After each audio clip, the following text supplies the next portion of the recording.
Hello बच्चों, क्या हाल चाल? सब बढ़िया। तो आज की इस लेक्चर में हम 10th स्टैंडर्ड का फर्स्ट चैप्टर साइंस 1 का, जिसका नाम है ग्रेविटेशन, उसका हम न्यूमेरिकल डिस्कस करने वाले हैं। Yes, my name is Manji Saini and this is your beautiful सा चैनल MS ट्यूटोरियल। दोस्तों, बुक और पेन लेके बैठ जाइए और हमारे साथ प्रैक्टिस करते रहिए इस सम्स को। तो चलिए स्टार्ट करते हैं सम्स। फर्स्ट सम्स जो दिया है, उन्होंने क्या बोला है, क्या पूछा गया है? एक्चुअली ये जो बोर्ड में होता है, ओके, जो फर्स्ट चैप्टर है ग्रेविटेशन, इसके ऊपर बहुत सारे न्यूमेरिकल्स भी है। तो कभी कभार 2 या 3 मार्क्स के लिए ये जो न्यूमेरिकल्स होते हैं बोर्ड में पूछ लेते, ओके। और ये न्यूमेरिकल सॉल्व करना बहुत ही ईजी होता है, इसलिए अच्छे से इसको समझ लेते कैसे सॉल्व किया जाता है। तो फर्स्ट सम देखो क्या दिया है कि an object takes 5 second to reach the ground from a height of 5 metre on a planet. Suppose कोई एक प्लैनेट था, कोई प्लैनेट सपोज अर्थ ही समझते, और अर्थ का सपोज ये सरफेस है, ओके। अर्थ का जो सरफेस है जिस पर हम रहते हैं वो है। उन्होंने क्या बोला है कि एक ऑब्जेक्ट था जिसको हाइट, मतलब सपोज इस हाइट मतलब हाइट पर उसको रखा गया और वहाँ से उसको क्या किया, ड्रॉप किया। तो उसको 5 सेकेंड लगा। कितना लगा? 5 सेकेंड। मीन्स इस पॉइंट से सपोज ए पॉइंट जो था वहाँ से इस बी पॉइंट तक पहुँचने के लिए उसको कितना सेकेंड लगा? 5 सेकेंड लगा। और उन्होंने बोला है कि वो जो हाइट है वो ग्राउंड से कितने मीटर पर है? 5 मीटर पर है। यानी ये जो दिया है ये क्या है? डिस्प्लेसमेंट है। उन्होंने यानी डिस्प्लेसमेंट दे के रखा है और क्या दे के रखा है? सेकेंड दे के रखा है, टाइम दे के रखा है। अब पूछा गया है what is the value of G on the planet. अब जी मतलब पता ही हमें क्या होता है? जी मतलब क्या होता है? Acceleration due to gravity. यानी सिंपल सी बात करें, हम इसको एक्सेलरेशन पूछा उन्होंने फाइंड करने के लिए, ओके। ये सिंपल सा इन्होंने क्वेश्चन पूछा गया है। तो हमको समझना क्या है? देखो फ्रेंड्स, अभी इस तरीके का जो क्वेश्चन आता है उसमें हमें ना जो काइनेमेटिक इक्वेशंस है, ठीक है, जो लॉज ऑफ मोशन के जो काइनेमेटिक इक्वेशन जो न्यूटन ने बताया था, न्यूटन सर ने, वो फॉर्मूला यूज करके हमें लिखना है। उन्होंने क्या क्या बोला था? कौन सा 3 इक्वेशन था? सबसे पहले जो था v² is equal to u² plus 2as, okay. s is equal to ut plus half at² and then last one v is equal to u plus at। ये 3 काइनेमेटिक इक्वेशन थे। इसी फॉर्मूला को use करके हमें क्या करना है? Apply करके इस सम्स को सॉल्व करना है। तो फर्स्ट हम क्या करेंगे? सबसे पहले गिवन लिखेंगे। गिवन क्या क्या है? गिवन क्या दिया उन्होंने?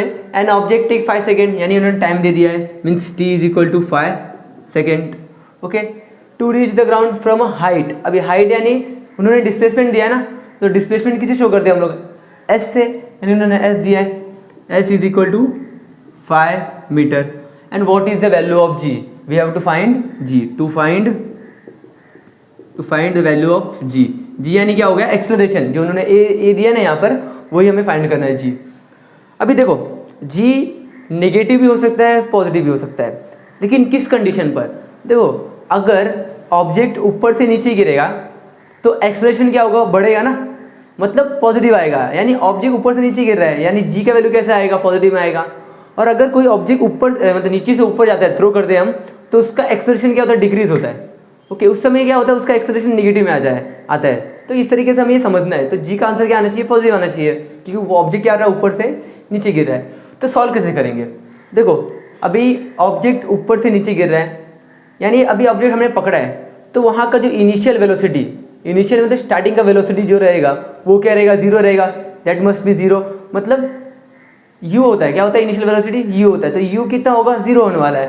तो इस तरीके से हमें ये भी समझना है कि ये जो u होगा, u विल बी 0, ओके, 0 आ जाएगा।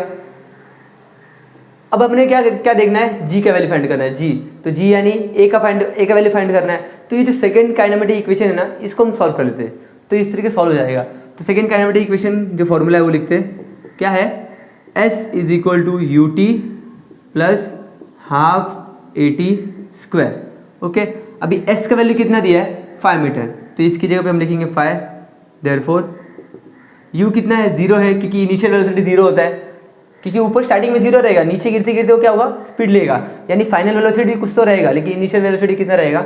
0 रहने वाला है। u का वैल्यू कितना डालेंगे? हम 0 डालेंगे। और t का वैल्यू कितना है? 5 डाला, plus half multiply by a यानी एक्सेलरेशन होता है ना, तो उसकी जगह हम g लिख देते हैं, g लिखा, मल्टीप्लाई बाय t का स्क्वायर यानी 5 का स्क्वायर हो गया, ओके। 5 ऐसे लिखेंगे, 0 मल्टीप्लाई बाय 5 0 आएगा, प्लस 5 का स्क्वायर 25। और ये देखो फ्रेंड्स, ये हाफ ऐसे लिखते हैं हम, g को भी ऐसे रह देते, और ये मल्टीप्लाई बाय 25। अभी फ्रेंड्स ये 0 तो टर्म्स हट जाएगा वहाँ पे, ये जो 2 मल्टीप्लाई में वो यहाँ क्या होगा, डिवाइड हो जाएगा, मतलब डिवाइड में वो के मल्टीप्लाई हो जाएगा। तो ये 5 मल्टीप्लाई बाय 2 इधर रहेगा, 0 हटा देंगे, जो 25 मल्टीप्लाई में ना वो इधर आके क्या हो जाएगा, डिवाइड हो जाएगा, और यहाँ क्या बचेगा, जी बचेगा। Okay, 5 2 10 divide by 25। अब इसको डिवाइड करेंगे हम सिंपल, तो कितना आंसर आएगा, जी मस्ट बी 10 को 25 से डिवाइड करेंगे, रेड्यूस करते हैं तो 2/5 आ गया, देयरफॉर 2/5 को डिवाइड करेंगे 0.4। अभी देखो फ्रेंड्स 0.4 आया, ये क्या है, एक्सेलरेशन ड्यू टू ग्रेविटी। तो 0.4 मतलब इसका यूनिट क्या रहेगा, metre per second square. Okay, तो इस तरीके से हमने एक्सेलरेशन प्लैनेट का फाइंड कर लिया।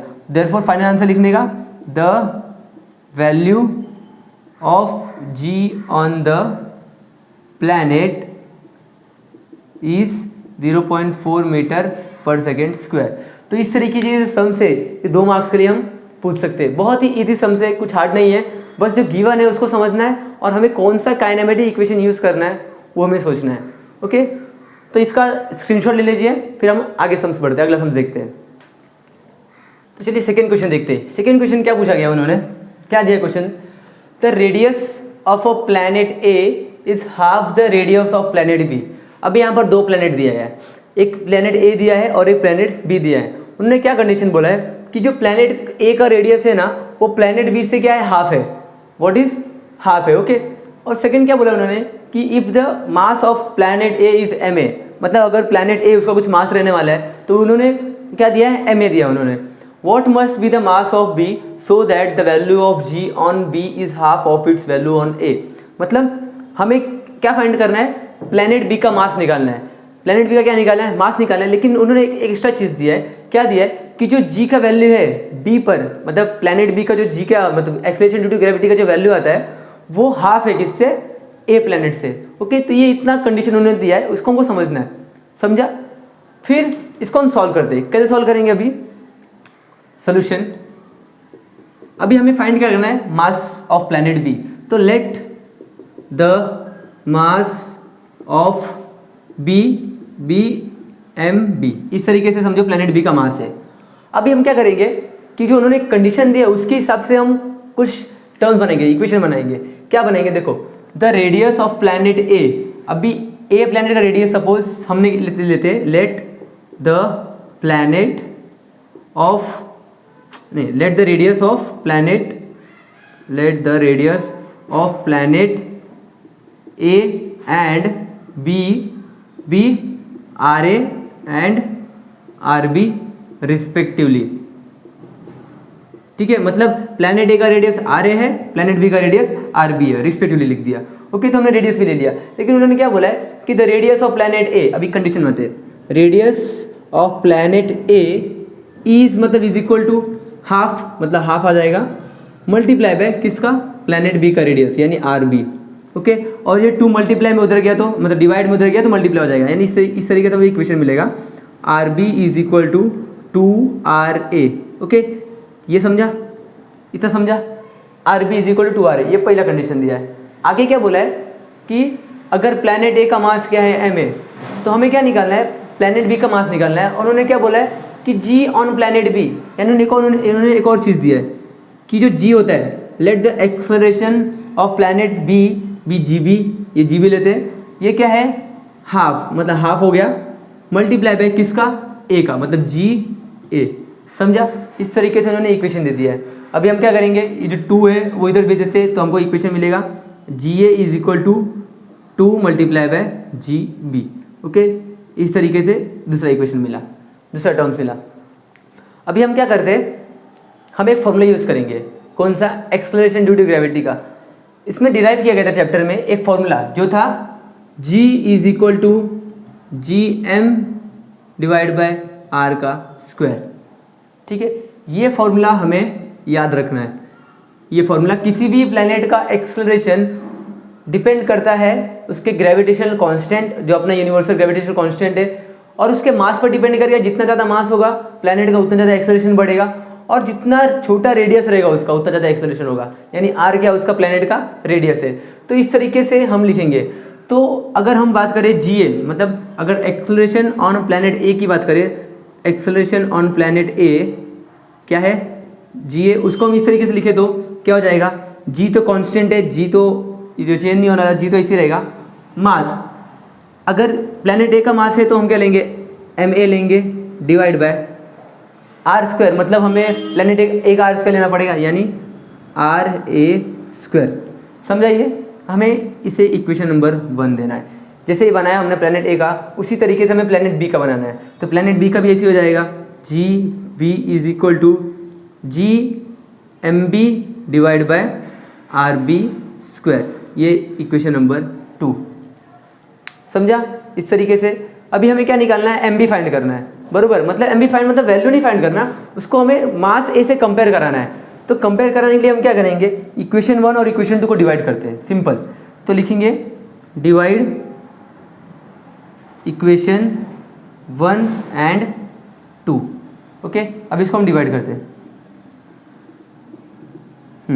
तो G A divide by G B is equal to क्या हो जाएगा, G M A divide by ये आर ए स्क्वायर ऐसे रहेगा, R A square whole divide by G M B divide by R B square. ठीक है, इतना समझ गया रहेगा, बस डिवाइड किया है। अब डिवाइड करने हम क्या करेंगे, वैल्यू पुट करेंगे। अभी देखो फ्रेंड्स, इन्होंने इक्वेशन दी है, जी ए की जगह पर हम 2 GB लिख सकते हैं, जी ए की जगह पर हम क्या लिख सकते हैं, 2 GB, क्योंकि इक्वेशन में डिराइव किया था। तो ये जी ए की जगह पे हम 2 GB लिखेंगे, मतलब ग्रेविटी ऑफ प्लैनेट बी। तो ये हो गया 2 इसकी जगह पर, और जी बी लिखा और डिवाइड बाय ये जी बी हो गया, ओके। इस तरीके से अभी हम क्या करेंगे, इसको सॉल्व करेंगे, ये ऊपर लेके जाएंगे, टर्म्स को मल्टीप्लाई होएगा, तो जो डिनोमिनेटर वो नोमिनेटर हो जाएगा और जो नोमिनेटर वो डिनोमिनेटर हो जाएगा, यानी ऊपर नीचे हो जाएगा जब इसका मल्टीप्लाई होगा। तो इसको हम इस तरीके से लिखते हैं, same G M A divide by R A square. अभी देख फ्रेंड, देखो आर ए स्क्वायर ऐसे लिखते हैं हम, सपोज आर ए स्क्वायर ऐसे लिखा, R A square multiply by, अब मल्टीप्लाई करेंगे तो ये आर बी स्क्वायर ऊपर आ जाएगा, मीन्स ये ऐसा हो जाएगा R B square divide by G M B, okay. इतना हो गया, ऐसे दिख रहा होगा, हाँ ठीक है, यहाँ पे लिखते हैं, इतना समझा होगा। अभी हम क्या करेंगे, इधर देखो आर बी की जगह पर 2 आर ए लिखा है, तो हम क्या करेंगे, ये आर बी स्क्वायर की जगह पर ना 2 आर ए स्क्वायर लिखेंगे, मतलब 2 आर ए वैल्यू सब्स्टिट्यूट करेंगे। तो यहाँ पे क्या मिलेगा हमें, यहाँ पे सबसे पहले देखो, यहाँ पे ये जी बी कट हो गया, ओके। यहाँ पर ये जी कैंसिल हो जाएगा, ओके। अभी हम क्या करेंगे, आर बी की जगह पर 2 आर ए स्क्वायर पुट करेंगे, यहाँ बचेगा क्या, देयरफॉर यहाँ बचेगा 2 इज इक्वल टू, इधर बचेगा M A divide by R A square, ये बचा मल्टीप्लाई बाय आर बी। अभी आर बी की जगह पे लिखेंगे 2 R A, okay, 2 R A, और ऊपर स्क्वायर है ना, तो इसको हम स्क्वायर पुट करेंगे, divide by mass of planet B, okay. अभी हम क्या करेंगे कि इसका स्क्वायर निकालेंगे, और ये एम बी हमें फाइंड करना है, तो हम एम बी क्या करेंगे, यहाँ पे ले देते, तो ये डिवाइड में इधर के मल्टीप्लाई हो जाएगा, और ये जो 2 है ना उसको उधर भेज देते, ओके। तो यहाँ पे क्या बचेगा, मास ऑफ प्लैनेट बी, ये एम ए हम एज इट इज़ लिखते हैं, और ये आर ए स्क्वायर भी एज इट इज़ लिखते हैं, मल्टीप्लाई बाय इसका स्क्वायर निकालते हैं। 2 का स्क्वायर कितना आएगा, 4 आएगा, आर ए स्क्वायर का तो आर ए स्क्वायर ही आने वाला है, डिवाइड बाय ये 2 यहाँ पे आ गया, ठीक है। यहाँ पे देखो ये आर ए स्क्वायर कैंसिल हो गया, ओके। बचेगा क्या यहाँ पर, M A means 4 M A, नीचे बचेगा 2, ये 2, और ये 2 1 ज़ा 2 2 ज़ा, यानी क्या रिलेशन आया, M B is equal to 2 multiply by mass A, ये आया इक्वेशन। यानी जो प्लैनेट बी का मास रहेगा वो प्लैनेट ए से डबल रहने वाला है, ओके। तो लिख सकते हैं हम लोग, the mass of planet B is 2 times the mass of planet A, okay. तो फाइनल आंसर कहाँ लिखता हूँ, यहाँ पे लिखता हूँ, the mass of planet B is 2 times the mass of planet A, okay. तो इस तरीके से ये सम्स सॉल्व कर सकते हैं। बस हमें ये फॉर्मूला याद होना चाहिए, G M is equal to R square, G capital G क्या होता है, यूनिवर्सल ग्रेविटेशन कांस्टेंट, ओके। और हमें इक्वेशन समझना है, और से हमको क्या करना है, इक्वेशन बनाना है, बस ओके। और इस तरीके से हमें प्लैनेट ए और प्लैनेट बी का लिखना है और सिंपल उसको डिवाइड करना है, और डिवाइड करने के बाद जो टर्म्स कैंसिल होंगे उसे कैंसिल कर देना है और वैल्यू पुट कर देना है यहाँ पर। ओके, तो इस तरीके से ये सम सॉल्व कर सकते हैं। बेसिकली ये 3 मार्क्स का ये सम्स आएगा।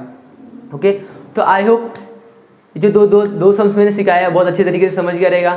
तो अच्छे से पढ़ाई करते रहिए। All the very best.